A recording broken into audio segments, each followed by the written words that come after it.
बिस्मिल्लाहिर्रहमानिर्रहीम। अस्सलाम वालेकुम। आप सबको CB channel chemistry bye Bashir में खुश आमदेद। आज हमारा जो टॉपिक है वो है cathode rays experiment. Cathode rays experiment में जो इससे हम पहले कर चुके हैं cathode rays experiment. Cathode rays properties जो है उनके कैथोड रेज के प्रॉपर्टीज़ जो है वो हम डिस्कस कर रहे हैं कि वो प्रॉपर्टीज़ क्या हैं। तो पहली प्रॉपर्टी जो है ये हमेशा स्ट्रेट लाइन में मूव करती हैं, स्ट्रेट लाइन में ट्रेवल करती हैं। They move in straight line or they move straight, they travel straight। कैसे? ये मेरे पास डिस्चार्ज ट्यूब है, यहाँ पर अगर आप देख लें तो यहाँ से जब ये आपके पास कैथोड है, ये आपके पास कैथोड और ये आपके पास एनोड है। अब यहाँ से जब रेज निकलती है, ये रेज यहाँ से होते हुए इस तरह स्ट्रेट लाइन में ट्रेवल करती है, because they are fast moving electron. तो फास्ट मूविंग इलेक्ट्रॉन हमेशा स्ट्रेट लाइन में ट्रेवल करती हैं। So they always move in a straight line, they never move in a zigzag. इस तरह के लाइन में, इस तरह के ज़िगज़ैग लाइन में ये मूव नहीं करती, ये गलत है। ये वाला जो है इसकी मूवमेंट जो है ये देख ले, अगर आप ये मूवमेंट जो है ये गलत है और ये मूवमेंट इसकी करेक्ट है।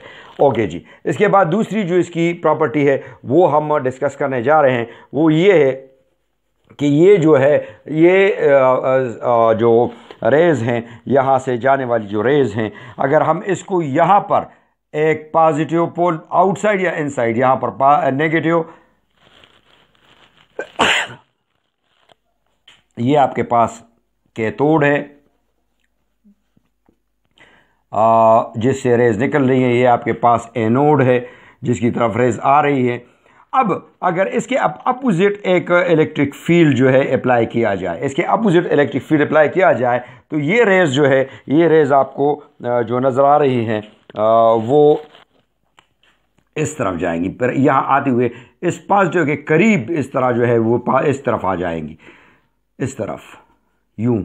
तो यहाँ पर से ये क्लियर हो गया कि these rays has negative charge, इनका चार्ज नेगेटिव है, इनके ऊपर नेगेटिव चार्ज है, and they are connected towards the they are attracted towards the positive. ये पॉजिटिव की तरफ अट्रैक्ट होती है। अगली ये दूसरी रेज होगी कि attracted towards positive, attracted towards positive in electric field.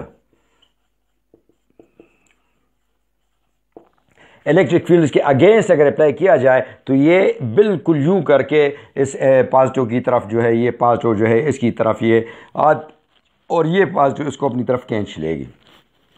इसके बाद अगर मैं अप्लाई कर लूँ यहाँ पर जो है ये जो चीज़ है, ये अगर मैं अप्लाई कर लूँ यहाँ पर, मैं जो है इसमें और इसमें से मैं अप्लाई कर लेता हूँ मैग्नेटिक फील्ड। तो मैग्नेटिक फील्ड जो है यानी एन, ये जो है आपके पास एन और ये एस, ये साउथ और ये नॉर्थ जो है ये मैग्नेटिक फील्ड है। तो इसमें भी ये रेज जो है आपके पास जो है वो मूव करती हैं, वो इस तरह एक तरफ को बेंड हो जाती हैं, इसका मतलब ये है कि these rays are charge particle. इससे पहले ये साबित हो गया कि ये नेगेटिवली चार्ज पार्टिकल है।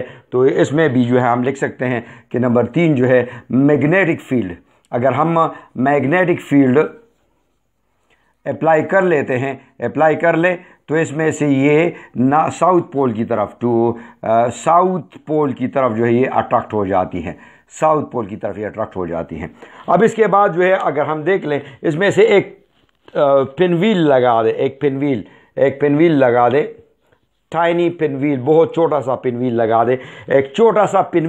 दे, इसी तरह एक ये मूवमेंट पिनव्हील है, इसमें से ये इसके पेडल्स हैं, और इस तरह इसमें से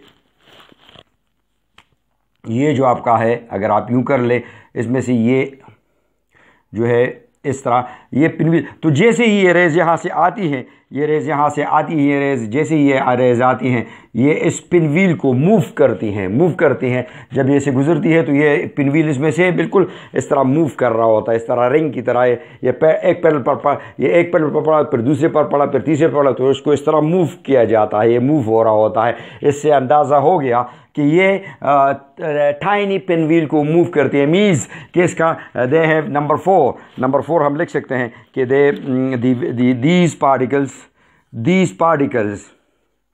these particles are rays move a tiny pinwheel, जिससे ये अंदाज़ा लग गया कि ये क्या है कि इसमें से जो है ये पार्टिकल जो है मास रखते हैं।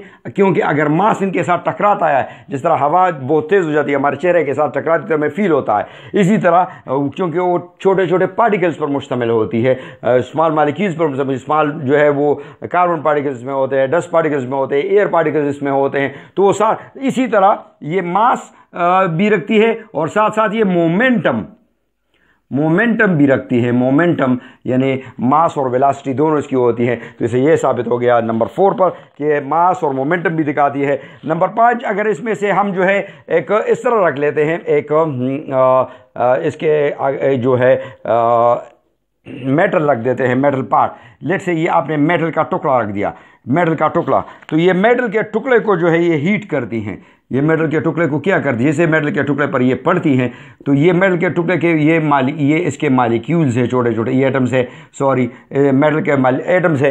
तो ये एटम जो है इनको एक्साइट, ये से मैं अगर एक को ले लूँ, ये एटम है, ये न्यूक्लियस है इसका, ये इलेक्ट्रॉन है। तो ये इलेक्ट्रॉन यहाँ से ऊपर चला जाता है, एक्साइट हो जाता है, इसकी वजह से एनर्जी इसको ट्रांसफ़र हो जाती है। और फिर जब ये इसके रास्ते से हट जाता है तो ये डी एक्साइट हो जाता है, वापस आता है।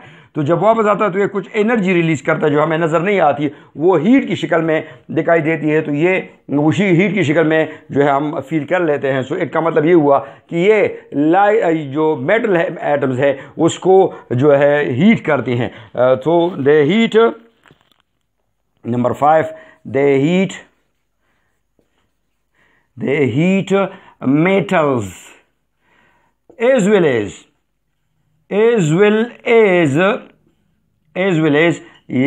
these rays they penetrate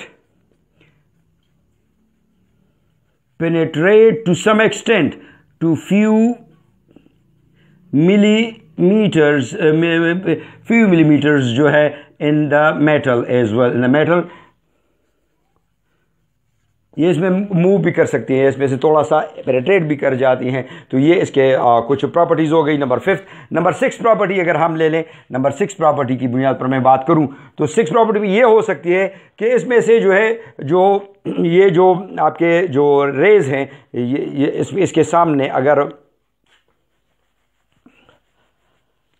अच्छा जी, अब इसमें से अगर हम ये कह दें कि ये रेज़ जो है बड़ी स्पीडी रेज़ ले लें, इसको कनेक्ट किया था बैटरी के साथ हाई सो 30,000 से लेकर 50,000 तक अगर हम इसको कनेक्ट कर लें तो ये एनोड के सरफेस के साथ टकरा जाती हैं।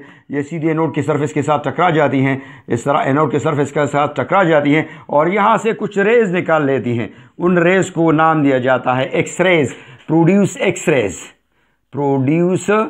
X-rays as well.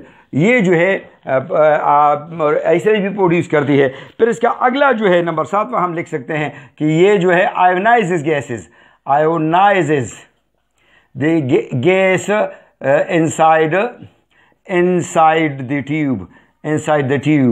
ट्यूब में जो इसका गैस है, जब ये गैस के साथ टकरा जाती है, यहाँ पर गैस पार्टिकल यहाँ पर कल हम इस पर बात कर चुके हैं कि अगर इस पार्टिकल के साथ ये टकरा जाती है, मतलब ये पार्टिकल है, ये एक न्यूक्लियस है, इसके साथ ये इस तरह ये इलेक्ट्रॉन है, तो यहाँ से ये रेज़ जो है आकर ये रेज़ जैसे आती है इसको अपने साथ निकाल लेती हैं। इस तरह ये इलेक्ट्रॉन निकल जाता है और यहाँ पर ये निकलने की वजह से यहाँ पर पॉजिटिव साइन आ जाता है, तो ये आयन बन जाता है। तो ये गैस मॉलिक्यूल को आयोनाइज भी करती हैं, ये भी इसकी एक प्रॉपर्टी है। इसके अलावा अगर हम ये लिख लें, अगर हम देख लें कि ये जो है आयनाइजेशन के अलावा जो है इनके एक और प्रॉपर्टी भी हम लिख सकते हैं। नंबर 8,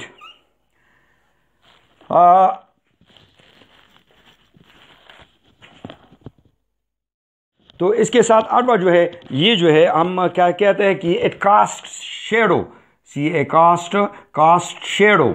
कैसे शेडो कास्ट करती हैं? इस तरह शेडो का मसलन अगर इसके साथ जो है हम यूँ कर ले कि यहाँ पर जो है हमारे साथ जो है ये इसमें से डार्क बन जाता है। ये थोड़ा सा ऊपर कर लेते हैं हम, ये अगर इस तरह हो जाता है तो यहाँ से जब रेज निकलती हैं इस तरह और इस पर पड़ती हैं, ये फ्लोरेसेंस स्क्रीन हमने लगाए हुए है, इसको इस पर ये चमक पैदा करती हैं। तो अगर इसके सामने कोई ऐसी ओपेक बॉडी रखी जाए, जिस तरह ये एक ओपेक बॉडी रखी जाए, एक ओपेक बॉडी जिसमें ओपेक का मतलब ये होता है जिससे कोई चीज़ ट्रांसफर यानी ये ग्लास की तरह ट्रांसपेरेंट नहीं होती, इससे कोई चीज़ जो है वो दूसरी रियल लाइट जो है वो पास नहीं हो पाती, इस तरह ये ओपेक बॉडी कहलाती है। ये ओपेक बॉडी है, जिस तरह लकड़ी है, जिस तरह पत्थर है, जिस तरह मेटल है। तो इसका यहाँ पर जो है एक इसके अपोजिट साइड पर यहाँ पर जो है, यहाँ पर ग्लास पर जहाँ पर फ्लोरेसेंस हो रही होती है वहाँ पर इसका शेडो बन जाता है, इसका शेडो बन जाता है।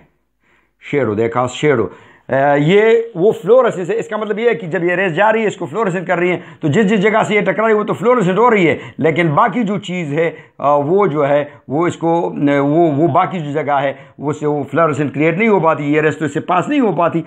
तो इसलिए यहाँ पर इसका क्या बन जाता है? ये शेडो बन जाता है, शेडो। और इसका ये नंबर 9 जो है हम इसका ले सकते हैं कि भाई नंबर 9 जो है इसका कि it E by m ratio is constant. ये इसका E by m रेशो हमेशा कांस्टेंट रहता है, क्योंकि ये इलेक्ट्रॉन पर मुश्तमिल होते हैं। तो इस इलेक्ट्रॉन का E by m रेशो हमेशा जो है ये पार्टिकल्स जो है ये छोटे छोटे पार्टिकल्स पर मुश्तमिल होते हैं। तमाम पार्टिकल किसी भी गैस में हो, सबके लिए एक जैसे हैं, apart from the gas nature of the gas, apart from the nature of the pressure, apart from the nature of the glass tube. इसमें से जब हम जो भी गैस भरते हैं उनमें से E by m रेशो हमेशा कांस्टेंट रहेगा किसी भी गैस के लिए। ये फिर आगे हम पढ़ेंगे कि ये केनाल गैस के लिए डिफरेंट हो जाता है, लेकिन यहाँ पर जो है E by m रेशो जो है वो कांस्टेंट रहता है। और नंबर 10 जो है हम कह सकते हैं कि इन सब प्रॉपर्टीज़ की बुनियाद पर जे स्टोनी ने इसको इलेक्ट्रॉन का नाम दे दिया, इलेक्ट्रॉन्स इन सब की बुनियाद पर इनको इलेक्ट्रॉन का नाम दे दिया। तो इस पर क्वेश्चन आ सकता है कि राइट 4 प्रॉपर्टीज, या ये आ सकता है हाउ इट कास्ट शेडो, या ये आ सकते हैं how you can prove that the rays are negatively charge particles, या ये कि चार्ज पार्टिकल्स हैं। तो ये इनमें से 5 प्रॉपर्टीज लिख दें। तो इस लॉ की बुनियाद पर कोई भी क्वेश्चन इस पर इस तरह का आ सकता है, और आप जहन में याद रखिए कहीं पर कोई क्वेश्चन हो तो आप मुझसे पूछ सकते हैं। अगली वीडियो के लिए इंशाअल्लाह फिर हाजिर होऊंगा, उस वक्त तक के लिए इजाज़त दीजिए। अल्लाह हाफिज़।